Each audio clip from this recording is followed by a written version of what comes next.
Feliz domingo para todos. Soy el padre Matías Bainet, misionero en Tenerife, en España, en el monasterio Nuestra Señora del Socorro. Hoy nos toca reflexionar sobre el cuarto domingo del tiempo ordinario y vamos a leer el Evangelio según San Lucas. Después que Jesús predicó en la sinagoga de Nazaret, todos daban testimonio a favor de él y estaban llenos de admiración por las palabras de gracia que salían de su boca y decían: ¿No es este el hijo de José? Pero él les respondió: sin duda ustedes me citarán el refrán: médico, sánate a ti mismo. Realiza también aquí, en tu patria, todo lo que hemos oído que sucedió en Cafarnaúm. Después agregó: les aseguro que ningún profeta es bien recibido en su tierra. Yo les aseguro que había muchas viudas en Israel en el tiempo de Elías, cuando durante 3 años y 6 meses no hubo lluvia del cielo, y el hambre azotó todo el país.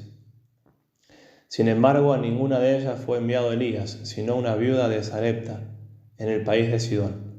También había muchos leprosos en Israel, en el tiempo del profeta Eliseo, pero ninguno de ellos fue sanado, sino Naamán el sirio. Al oír estas palabras, todos los que estaban en la sinagoga se enfurecieron y levantándose lo empujaron fuera de la ciudad hasta un lugar escarpado de la colina sobre la que se levantaba la ciudad, con intención de despeñarlo. Pero Jesús, pasando en medio de ellos, continuó su camino. Palabra del Señor. Gloria a ti, Señor Jesús. En la primera lectura que leeremos o que escucharemos este domingo, Jeremías señala el origen divino de su vocación profética. En efecto, el Señor le había dicho: antes de formarte en el vientre materno, yo te conocía. Antes que salieras del seno, yo te había consagrado, te había constituido profeta para las naciones. El llamado es de Dios. Nadie puede atribuirse a sí mismo una vocación como tal. Jeremías, que era solo un muchacho cuando fue llamado, no se consideró digno, pero el Señor lo animó diciéndole que estaría siempre con él. Le pediría que se levantase, se ciñese la cintura y fuese a predicar lo que él le ordenara. No le sería fácil, tarea por cierto, ¿no? La tarea, pero que tendría que enfrentarse a sacerdotes, a reyes y príncipes, pero lo haría una plaza fuerte, una columna de hierro, una muralla de bronce, frente a todo el país, eso por medio de la gracia.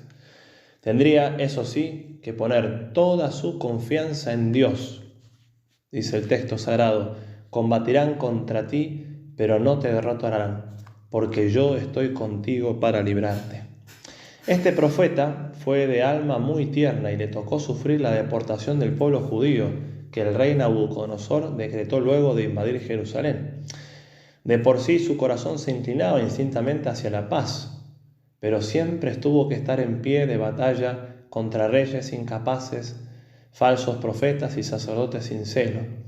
La experiencia del fracaso exterior lo condujo siempre, bajo la guía de Dios, a insistir en la necesidad de la religión interior, que va más allá de todas las reglamentaciones, que debe brotar desde dentro del corazón del hombre.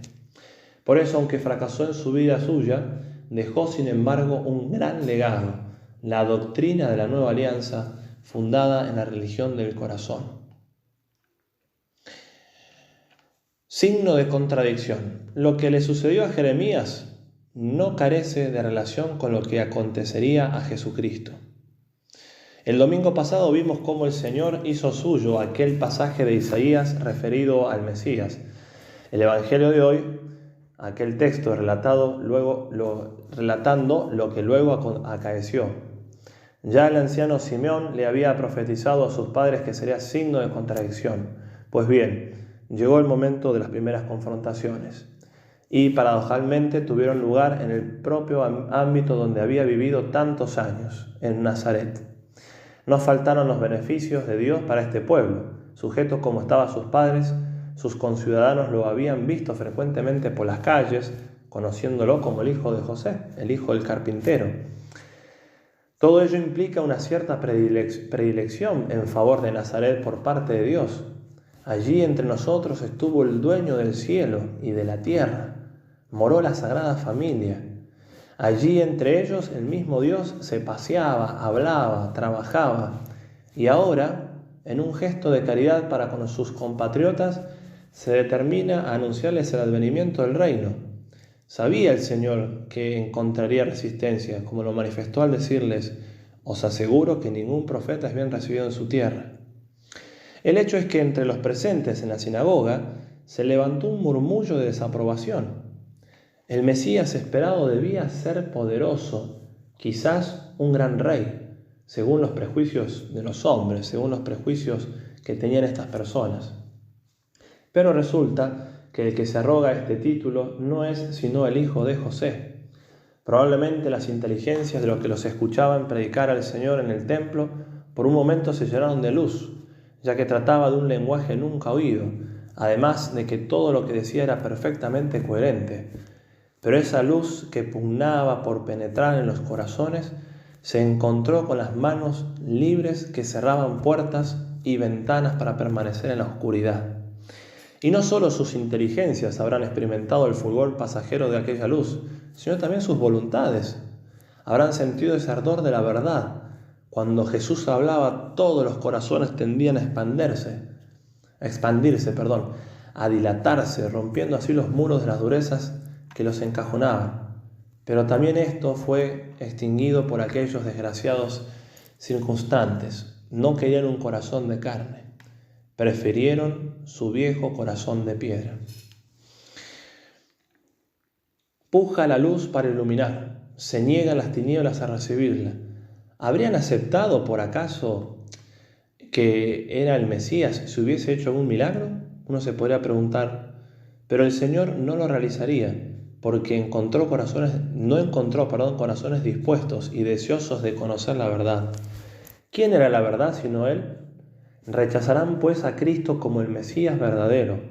Solo lo considerarán como el hijo de un carpintero, como uno más. Lo que en definitiva rechazaron fue su divinidad, haciendo de Jesús un hombre más. Si no era Dios, era mero hombre, y si era nada más que un mero hombre, su opinión resultaba como una más entre otras personas. Y si era una opinión más, ¿por qué insistía en su mesianismo?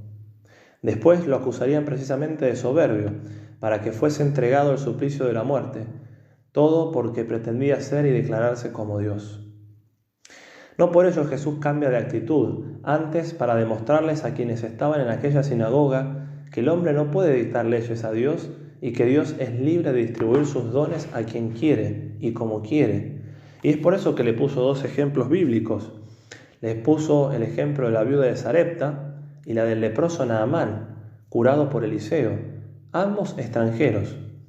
Jesús deseaba hacerles comprender que vino a traer la salvación no a una ciudad o a un solo pueblo, sino a todos los hombres, que su misericordia no estaba ligada a un pueblo, a una raza o a méritos personales, sino que Él la ejercitaba como quería. Pero cerradas las ventanas a la luz, ofuscados en sus razonamientos, se enfurecieron y levantándose lo empujaron fuera de la ciudad hasta un lugar escarpado de la colina, sobre el cual se levanta la ciudad con intención de despeñarlo, como hemos escuchado en el Evangelio. El repudio de la gracia. Dios quiere que todos los hombres se salven, como bien sabemos que San Pablo le escribe a Timoteo. Así lo ha dicho su propio Hijo, y lo ha probado al estirar sus brazos en la cruz con un gesto simbólico, como queriendo abrazar todo lo creado. Dios concede las gracias suficientes a todos los hombres para que se salven, pero con frecuencia el corazón se obstina, se cierra, se niega a recibir la luz salvadora. Desgraciadamente hoy como ayer se desprecian los dones salvadores de Dios. ¿Cuántos son los que valoran cómo corresponde la importancia de la gracia santificante? ¿Cuánta indiferencia respecto de Jesucristo, de su verdad? ¿Y cuánto odio a sus leyes encontramos en estos días? Pueden haber distintos motivos por los cuales se rechace la gracia de Dios. Por ejemplo, en primer lugar, la ignorancia. Muchos no conocen todavía los beneficios de la redención. Se oponen a la gracia no en cuanto tal, porque ni siquiera saben que existe. Habrá que predicarles, enseñarles. Otros que sí saben de su existencia, de la gracia santificante, la rechazan por fragilidad. no ignoran su importancia, pero anegados en las cosas temporales, dejan que las espigas sofoquen la planta de la fe. Son aquellos que, conscientes de lo que hacen, prefieren las frivolidades de este mundo, ofendiendo a Dios. Con frecuencia tratan de excusarse, generando un clima de inconsistencia sobre lo terrible del pecado.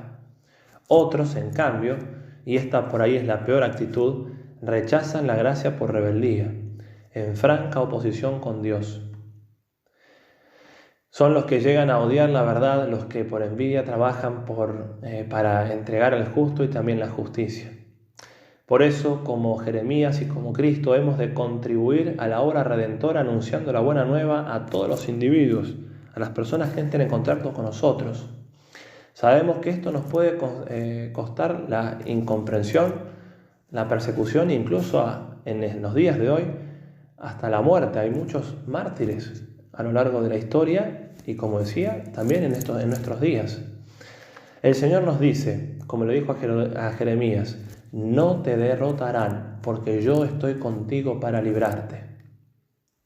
Pidámosle a María Santísima, a ella, que como nadie conoció la hazaña del enemigo luciferino contra el Señor, el Cordero Inocente, que nos mueva a aceptar la luz de la gracia, que ate nuestra libertad si algún día se opone a esa luz, aferrándose a las tinieblas. Pidámosle por sobre todas las cosas que nos alcance de su Hijo la gracia inmensa de la perseverancia hasta el último día, aunque tengamos que sufrir por su causa, apoyados en sus palabras de aliento. Bienaventurados seréis cuando os injurien y os persigan y digan con mentira toda clase de mal contra vosotros por mi causa. Alegraos y regocijaos porque vuestra recompensa será grande en los cielos, pues de la misma manera persiguieron a los profetas anteriores a vosotros. Que la Virgen nos bendiga.